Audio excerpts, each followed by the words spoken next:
This video is about rational functions and asymptotes, and we're going to talk about a couple different scenarios. First, we'll talk about vertical asymptotes, and these occur where the reduced form of a rational function is undefined. Okay, so reduced is a key word, as we'll see in our examples. And then secondly, it's also possible to have horizontal or slanted, sometimes also known as oblique, asymptotes, which occur according to the following. All right, so there are several different cases of how these might happen.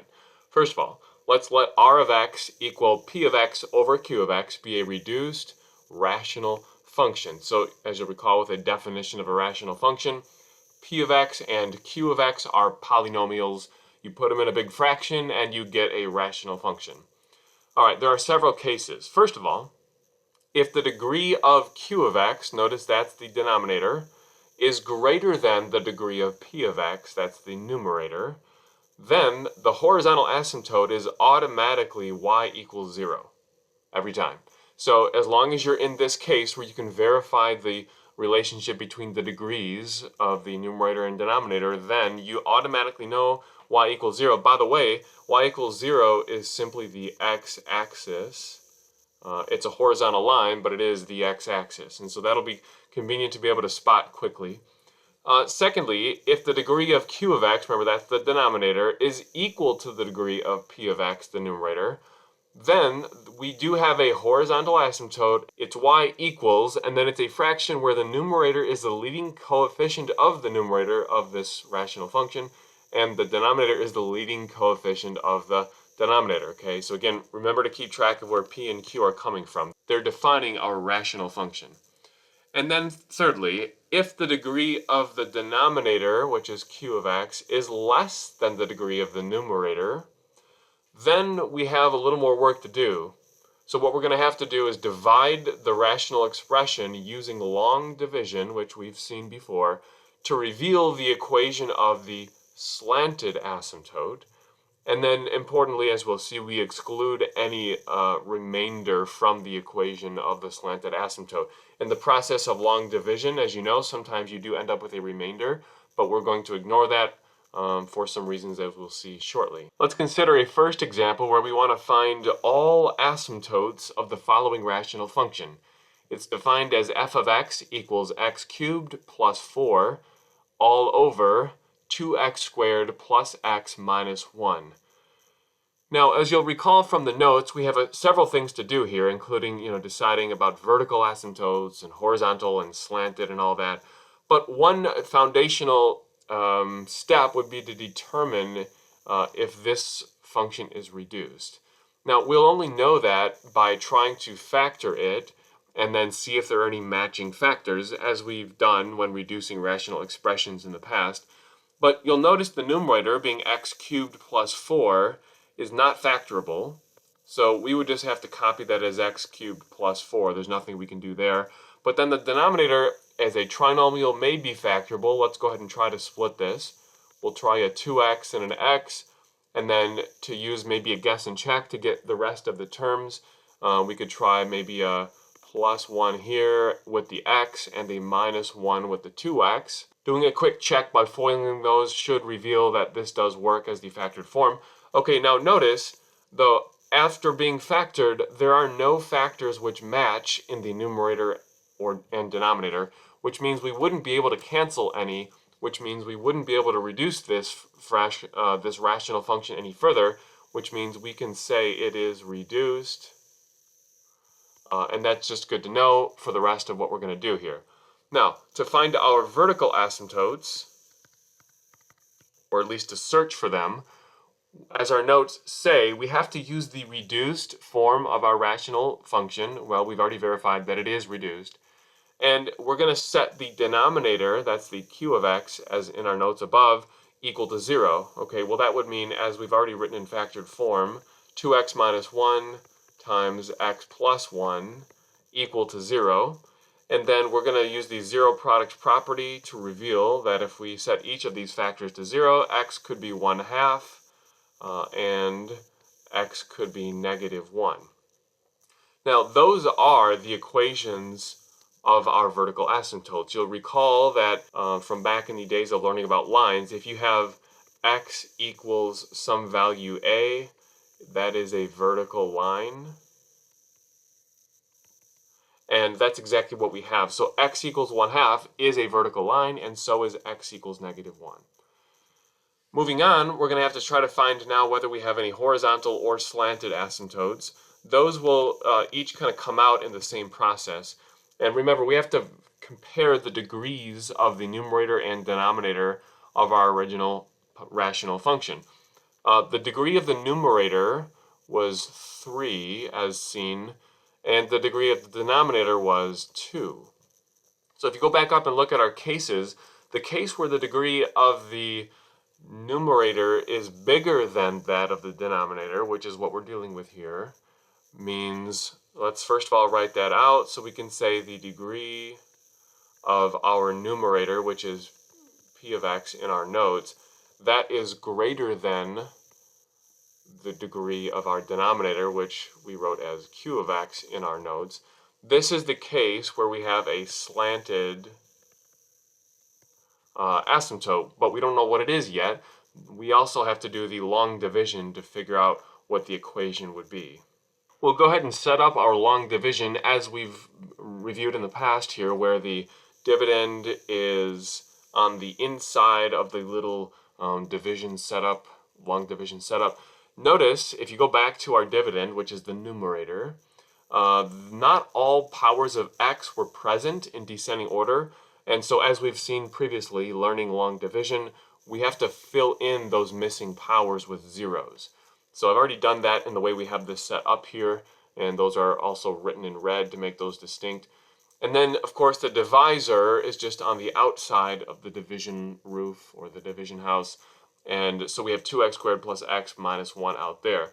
Now we'll go through our long division process, which, as you may recall, involves us taking the first term of the divisor only and saying 2x squared times what will give us x cubed? Well, 2x squared times 1/2 x would give us x cubed. You can just double check that by multiplying those together. 2x squared times 1/2 x. The 1/2 and the 2 would cancel. X squared times x is x cubed.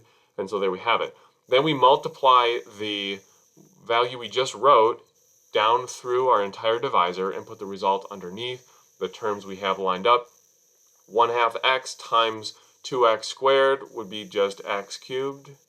1/2 x times positive x would become just plus 1/2 x squared. And then 1/2 x times -1 would become minus 1/2 x. Notice like terms are lined up, and that's what we're hoping for or expecting given the way we're setting this up. But now we go through and change the signs. So we'll say minus here, plus here, and then add vertically. Well, the x cubes cancel.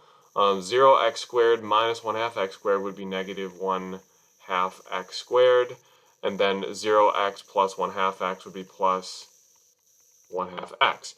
Now we start over by taking again the first term of our divisor and saying 2x squared times what would give us the first term down here, the -1/2 x squared. Well, it turns out that 2 times -1/4 would give us the -1/2 we want for that coefficient, and then x squared times, well, no more x's would keep us with the x squared. So we multiply now the -1/4 times our terms to write the results underneath. -1/4 times 2x squared would be -1/2 x squared. And then -1/4 times positive x would be -1/4 x. And then -1/4 times -1 would be plus 1/4. Also, we should probably bring down our next term here to be used, this plus 4.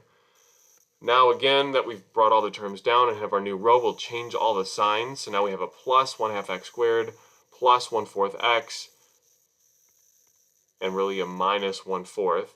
If we add vertically, notice the x squareds will cancel. That should be happening. Next we have 1/2 x plus 1/4 x. Now really we should go through with a common denominator and all that, but that would or should reveal 3/4 or 3/4 x. and then plus 4 minus 1/4 would be plus 3 3/4. Now at this point in the long division, we would cycle back through and start over another round, but you'll notice that if you tried to start over and take the leading term of the divisor, 2x squared, and multiply by something to get 3/4 x, we already have a degree in our divisor that's too high. It wouldn't work to create an x result. That means we typically would call what we see here left at the bottom the remainder of our quotient. Now, in the case of using long division to find a slanted asymptote, which is what we're doing, the remainder should never be included. Now, the actual detail of the reason why is more of a calculus question, and so that would be something you might address in that class. But for now, we're just going to understand that the remainder, according to things that happen in end behavior with this rational function, will not end up impacting the equation of our slanted asymptote, which means we're simply going to take what is now above our long division symbol and use that so that y equals that equation, in this case it's 1/2 x minus 1/4, will be the equation of our slanted asymptote. Notice that's just really an mx plus b form, slope-intercept form equation of a line. So now in summary, we could go back through. Remember, our goal was to find all asymptotes of this function, and we found that there are two vertical asymptotes, x equals 1/2 and x equals -1. And we found that in the hunt for horizontal asymptotes, instead of finding a horizontal one, we found a slanted asymptote, and we went through the process to find that that is y equals 1/2 x minus 1/4, and all three of those count as the asymptotes for this function. Let's consider a second example where we want to find all asymptotes of the following rational function.